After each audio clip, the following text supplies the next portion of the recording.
chords are great fun. With just one or two shapes, you're able to play thousands of different tunes right across the rock, metal and grunge spectrum of guitar music. So let's get started on power chords. To make things easy, we're going to start at fret 10. So I've gone 12th fret down to the 10th fret. And what I'm going to do is put your first finger on the bottom E string at the 10th fret and your third finger on the A string at the 12th fret. Now on the right hand we want to play two strings with one picking action.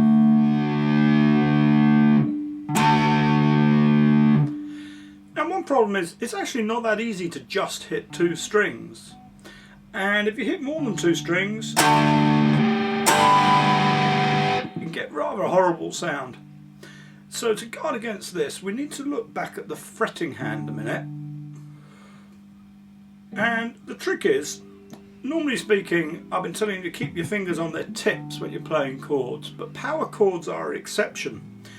Because of this problem of needing to mute the upper four strings on the guitar, the remaining strings that you're not using when you're playing the power chord, it's best to actually let your fingers go flat across the strings like that rather than on their tips.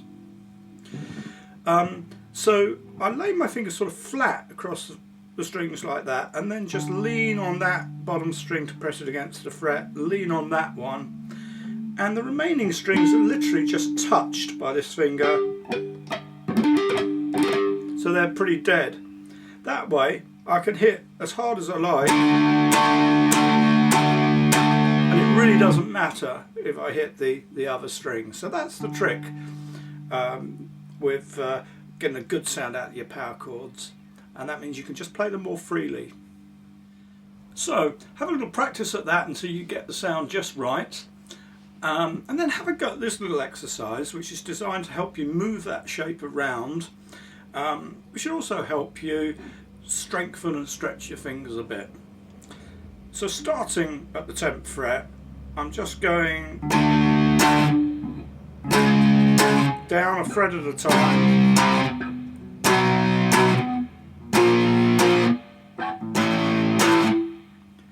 Let's just show you that in close-up. So starting here at the 10th fret, starting real slow, position your fingers, then press them down, play the chord, couple of hits, then just relax the fingers but don't actually move them yet. Once you've relaxed them, just take the whole shape down, again taking care not to let the shape close up or stretch out, just keep the shape the same. And what we're aiming to do is get the fingers right behind the fret, there, not there. Yeah, that doesn't give as good a sound, so we're trying to get very close to the frets, nice and slow.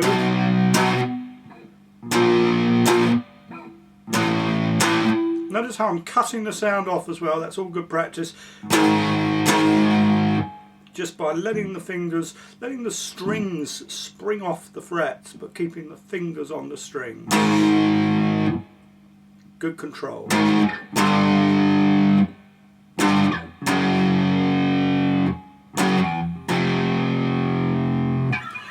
you can try to get a little faster.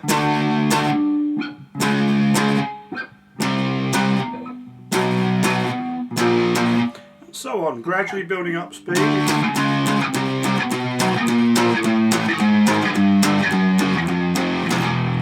So you can do it nice and fluently in both directions.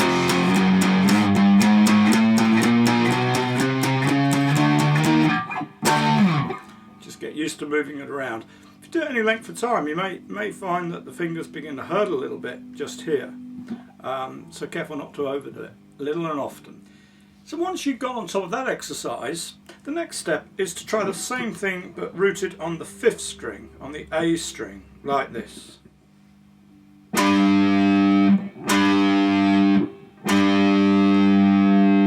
Now this is slightly trickier because just like before we talked about muting these unwanted strings here, this time we've got to try and mute this 6th string. And the best way to do that is literally to just let the tip of this finger touch the string. So it's nice and dead like that. It's the difference between that and that sound that we're after. So when you hit the chord, if you hear this, you hear that's a bit out of tune, just move that finger across till it's touching that 6th string. You get that nice 5th string bass power chord. This finger is still muting the top 3 strings out there as well. So again, you can take that one down the fretboard.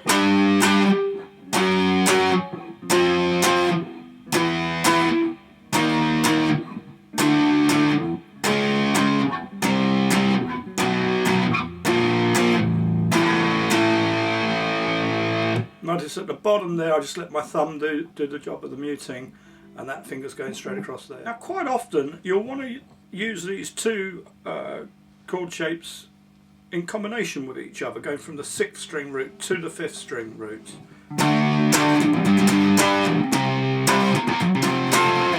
So this is a really good exercise to get used to that. This is one of the best sort of bar chord exercises altogether, really.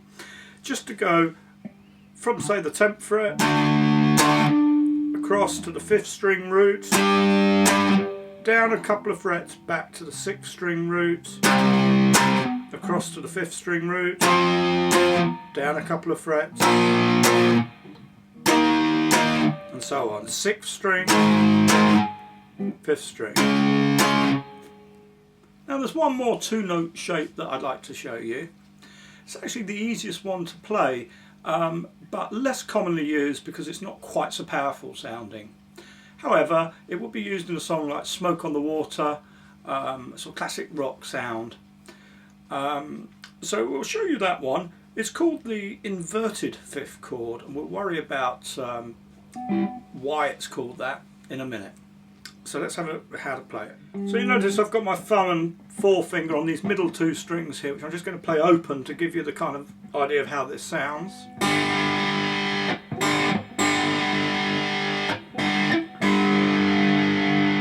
Quite sort of Rolling Stones sound, isn't it? Okay. If we want to sort of move this up the fretboard, we literally just place one finger across both those strings.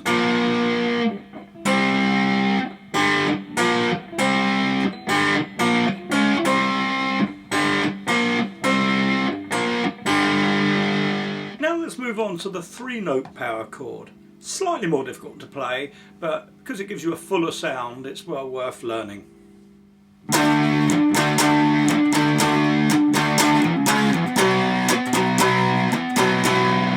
See, it looks exactly the same as what we were doing before. The only difference is that as well as that note, I'm including that note in the sound. So I'm actually, with this 3rd finger, pressing down on both those strings and still muting the other 3 strings there.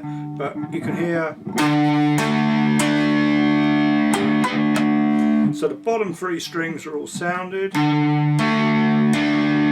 top 3 are all muted.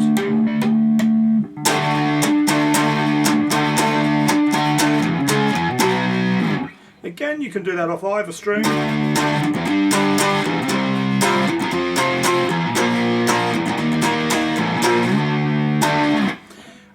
And that's again a very good exercise to get used to moving that around.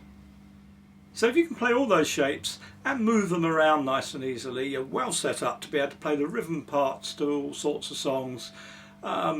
Pretty much everything by Nirvana, Green Day, Metallica, bands like that. Rely a lot on those power chord shapes. Very, very versatile.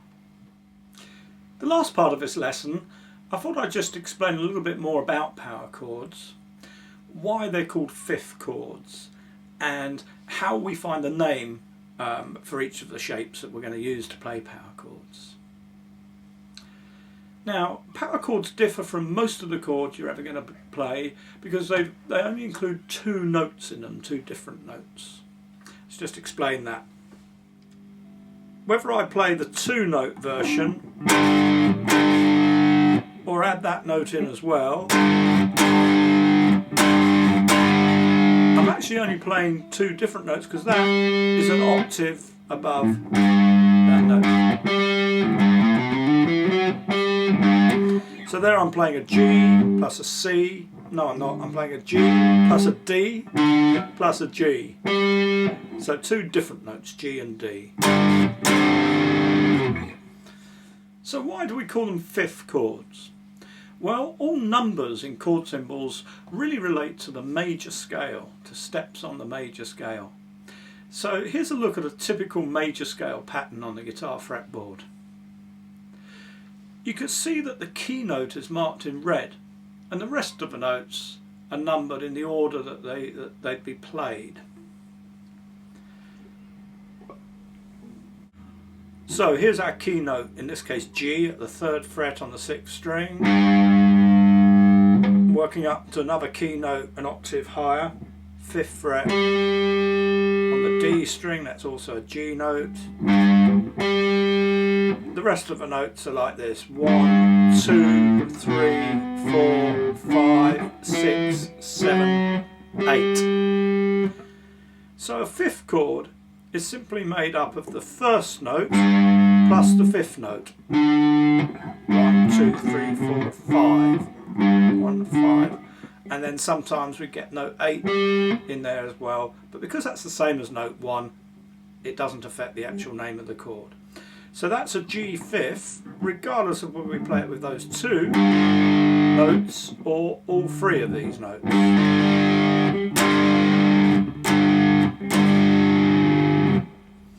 Now here's a diagram showing the three types of chord shapes we've looked at in the first part of the lesson. You can see that each shape uses only the key note and the fifth note from the major scale pattern.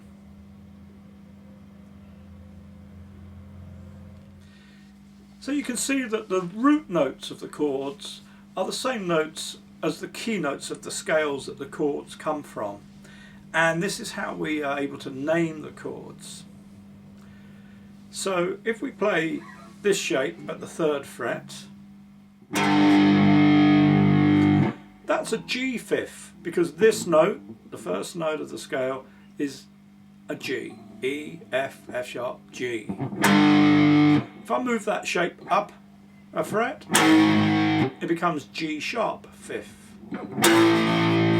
A fifth, A sharp fifth, and so on.